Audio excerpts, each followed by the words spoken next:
Assalamualaikum warahmatullahi wabarakatuh. Yang terhormat kepada dosen pengampu Bapak Dr. Andes Muhammad MPD. Di sini saya akan membahas mengenai pendidikan agama Islam. Di sini saya akan membahas 5 bab materi. Pertama, perkenalkan nama saya Nur Halifah M dengan NIM 351211015 dari kelas 1AD3 Administrasi Bisnis. Yang pertama yang akan saya bahas yaitu bab 1 Akidah Islam. Akidah dalam bahasa Arab yang berarti akadah yang memiliki arti mengikat dengan kuat. Secara terminologis diartikan kepercayaan dan keyakinan. Jadi akidah adalah sistem kepercayaan yang bermuatan elemen-elemen dasar keyakinan yang menggambarkan sumber dan hakikat keberadaan agama. Yang kedua, sumber akidah Islam sebagai pedoman hidup itu ada dua, yaitu yang pertama Al-Quran yang berarti kitab suci umat Islam yang diturunkan kepada Rasulullah SAW yang bertujuan untuk dijadikan sebagai pedoman hidup umat Islam dalam menata kehidupan agar bisa memperoleh kebahagiaan di dunia dan akhirat karena kebenarannya bersifat mutlak. Yang kedua adalah menurut hadis. Menurut bahasa, hadis merupakan sesuatu yang baru yang menunjukkan sesuatu atau waktu yang singkat. Menurut istilah syara adalah hal-hal yang datang dari Rasulullah SAW baik dalam bentuk ucapan, perbuatan, ataupun pengakuan. Tingkat-tingkatan akidah itu ada 4. Yang pertama taklid yang berasal dari pendapat orang lain yang tidak dipikirkan lagi. Yang kedua yakin yang diperoleh dari bukti dan dalil yang jelas. Yang ketiga ainul yakin yang diperoleh dari dalil rasional, ilmiah dan mendalam. Dan yang terakhir adalah hakul yakin. Seseorang akan memiliki keyakinan yang utuh dan mendalam. Iman adalah kepercayaan yang berkaitan dengan agama, keyakinan, ketetapan hati, dan keteguhan batin. Iman berarti percaya atau meyakini dengan hati, mengucapkan dengan lisan, dan mengamalkan dengan perbuatan. Rukun iman ada 6. Yang pertama yaitu iman kepada Allah, iman kepada malaikat, iman kepada kitab-kitab Allah, iman kepada nabi dan rasul, iman kepada hari akhir, dan iman kepada qada dan qadar. Proses terbentuknya iman. Benih iman dibuat sejak berusia 4 bulan dalam kandungan. Pada dasarnya, proses pembentukan ini diawali dengan proses perkenalan, kemudian meningkat menjadi senang atau benci. Mengenal ajaran Allah adalah langkah awal dalam mencapai iman kepada Allah. Jika seseorang tidak mengenal ajaran Allah, maka orang tersebut tidak mungkin beriman kepada Allah. Di samping proses pengenalan, proses pembiasaan juga perlu diperhatikan, karena tanpa pembiasaan, seseorang bisa saja benci menjadi senang. Seorang anak harus dibiasakan terhadap apa yang diperintahkan Allah dan menjauhi larangan Allah agar kelak nanti terampil melaksanakan ajaran Allah. Selanjutnya, tantangan orang yang beriman di era modern. Masyarakat Islam modern berarti corak pemikiran dalam Islam yang berlaku sesuai dengan tuntutan zaman. Kata modern erat kaitannya dengan modernisasi yang berarti pembaruan atau tasydid dalam bahasa Arab. Modernisasi dalam masyarakat barat adalah pikiran, aliran, gerakan, atau usaha untuk mengubah paham-paham adat istiadat, institusi-institusi lama, dan sebagainya untuk disesuaikan dengan suasana baru yang ditimbulkan.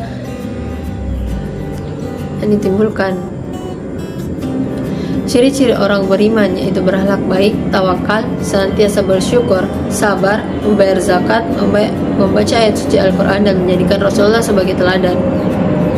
Selanjutnya bab 2, manusia dalam pandangan Islam. Proses penciptaan manusia ada 3. Yang pertama nutfah,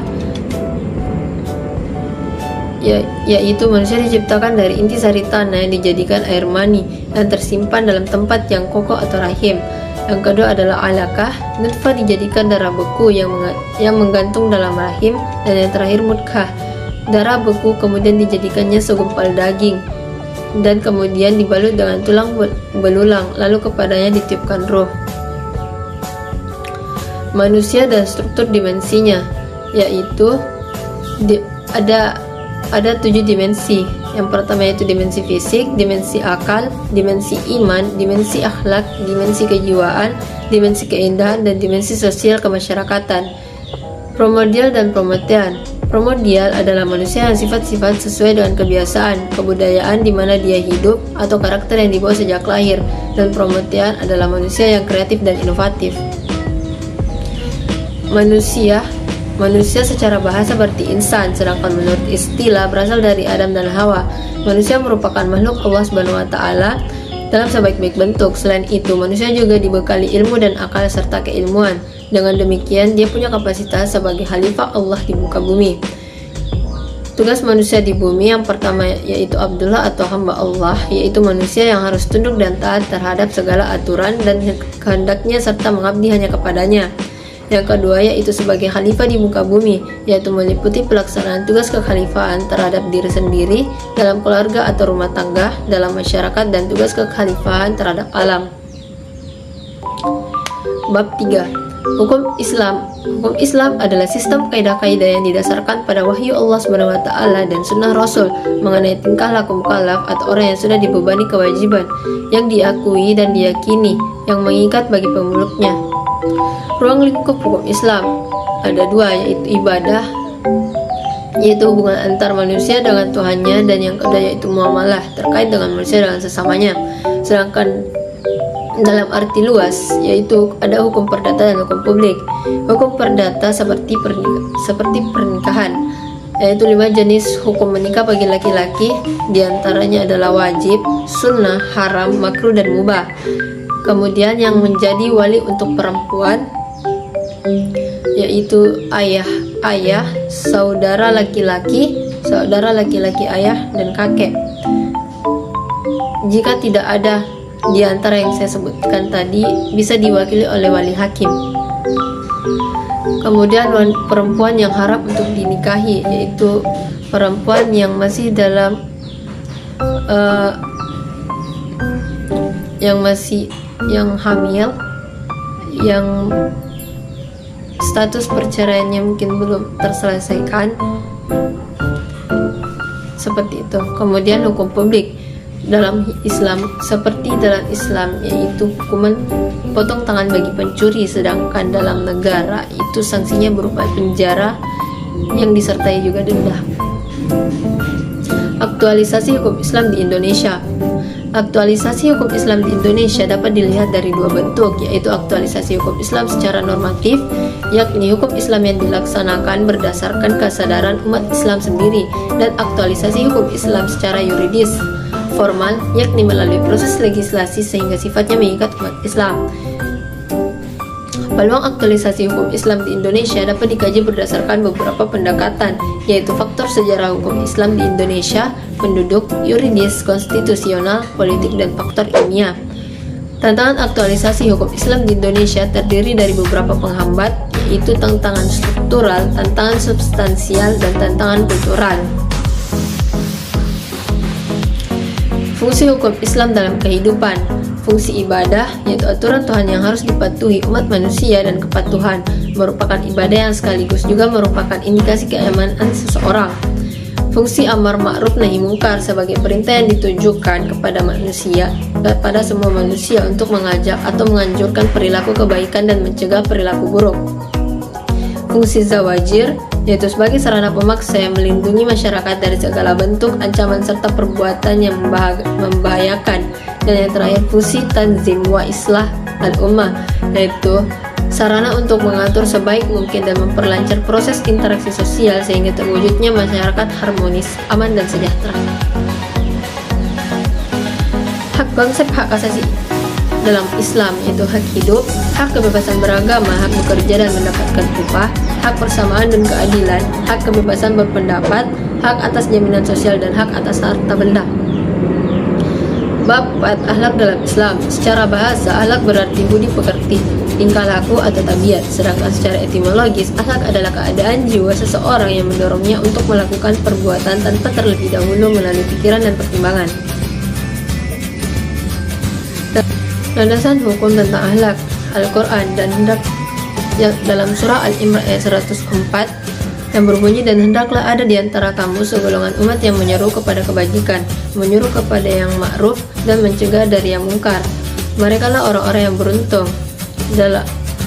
Yang kedua adalah hadis dari Abdullah bin Amr berkata, Nabi tidak pernah berbuat keji sendiri, tidak pula berbuat keji kepada orang lain. Beliau bersabda, sesungguhnya termasuk sebaik-baik kalian adalah yang paling baik akhlaknya, dari hadis riwayat Al-Bukhari. Ruang lingkup ajaran akhlak, yaitu akhlak terhadap Allah, akhlak terhadap sesama manusia, dan akhlak terhadap lingkungan. Akhlak terhadap Allah itu karena kita telah dihidupkan, memberikan kita panca indera, menyediakan bahan dan sarana yang diperlukan untuk kelangsungan hidup, dan telah memuliakan manusia dengan diberikannya kemampuan menguasai daratan dan lautan. Akhlak terhadap sesama manusia yaitu terhadap Rasulullah, orang tua, diri sendiri, keluarga, karib, kerabat, tetangga, dan akhlak terhadap masyarakat. Dan termasuk akhlak terhadap lingkungan itu segala sesuatu yang ada di sekitar manusia, baik binatang, tumbuh-tumbuhan, maupun benda-benda tak bernyawa. Nilai-nilai akhlak kepada Allah yaitu iman, tawakal, takwa, ikhlas, ihsan, sabar, dan syukur. Aspek-aspek yang mempengaruhi akhlak. Yang pertama adalah ada naluri, yang diartikan sebagai kemauan tak sadar yang dapat melahirkan perbuatan mencapai tujuan tanpa berpikir ke arah tujuan dan tanpa dipengaruhi oleh latihan berbuat. Yang kedua adalah adat atau kebiasaan, yaitu setiap tindakan dan perbuatan yang dilakukan secara berulang-ulang dalam bentuk yang sama. Selanjutnya wirasa atau keturunan. Warisan merupakan keturunan, berarti sifat-sifat tertentu dari orang tua kepada anaknya. Selanjutnya yaitu lingkungan, yang mempengaruhi tingkah laku seseorang, yang mematahkan atau mematangkan pertumbuhan bakat, seperti bentuk pergaulan manusia. Faktor-faktor yang mempengaruhi akhlak pada khususnya dan pendidikan pada umumnya. Yang pertama adalah aliran aktivisme yang berpengaruh pada faktor bawaan dari dalam yang bentuknya dapat berupa kecenderungan, bakat, dan akal.